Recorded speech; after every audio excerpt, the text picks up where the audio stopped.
thought I'd give you a little bit more also my thoughts on people who are on a path that maybe shouldn't be on that path. I strongly believe that I was never meant to be in an office. I was never meant to be a suit and tie kind of person, and I loved it for the period that I was there.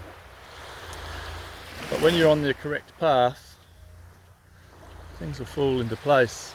There'll be hurdles, but overall it'll all come together.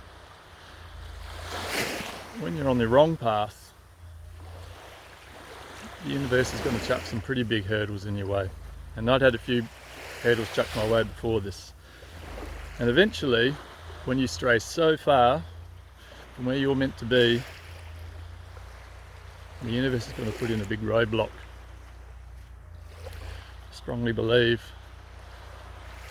that this brain olive is that roadblock, and it was the kick in the ass that I needed to change my path.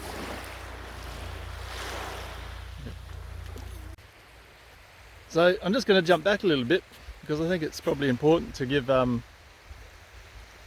little bit more in-depth about how I felt.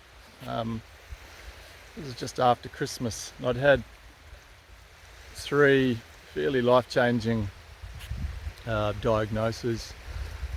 You get told one thing, you become an expert on it, you start googling it, which you shouldn't do. You tell your wife, tell your family, and I started falling into a pretty deep hole to a point where I wasn't able to operate, I wasn't able to think about anything, and I had to get counselling in the end, and that's not something that comes pretty easy for me to say, but I needed to speak to somebody, and I needed to speak to somebody impartial to it. I spoke to the counsellor for the first 20 minutes. I couldn't stop crying. I said nothing. And that was really difficult to get through, but it was also really important to hear what the counsellor had to say.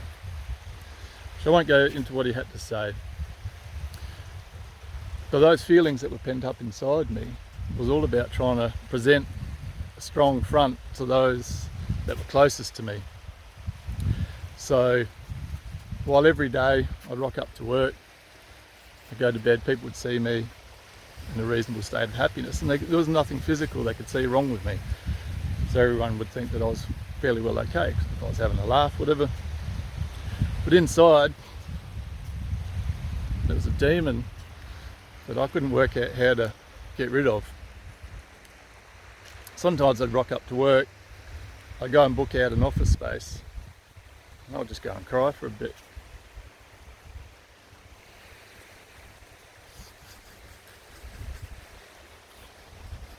So that's a little bit of background on that, because those feelings haven't left me, but I'm learning to deal with them a bit more. So I'm heading off on another adventure. And I think this is something I need to do, because this has been a pretty strong reminder that you never know when something is going to happen that you have no control over. I went to bed one day and was fine. I woke up the next and nothing has been the same. So I'm heading off on what will be, hopefully, my biggest adventure yet, because I really knew that I had to do something that wasn't just getting pissed in Mykonos or whatever. It was something that I would feel really proud of myself for.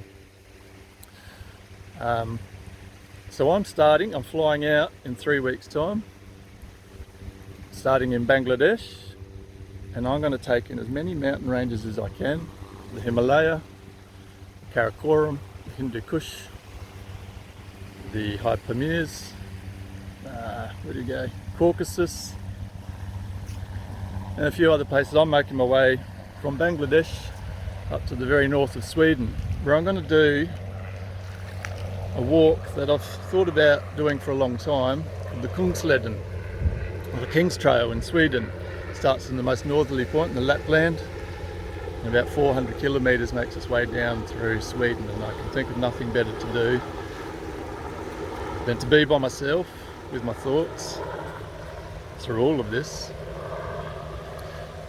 and set myself some challenges, because, well, I'm operating in 3-month blocks right now, and that's all the specialists can give me. And so that is a little bit of background of what's going to be happening soon, and hopefully give people a little bit of understanding about why I'm heading off. And I won't be heading off with my wife. She's loving it here in Port Douglas. She's loving her job. She's in a good place, but I'm not. But I'm still with her, and I'm very lucky to have someone so supportive that understands as well that I need to do these things. So stay updated. I'm going to hopefully upload some videos on my trip and bring you along with me on what I'm hoping an overland track from Bangladesh to Sweden. Righto!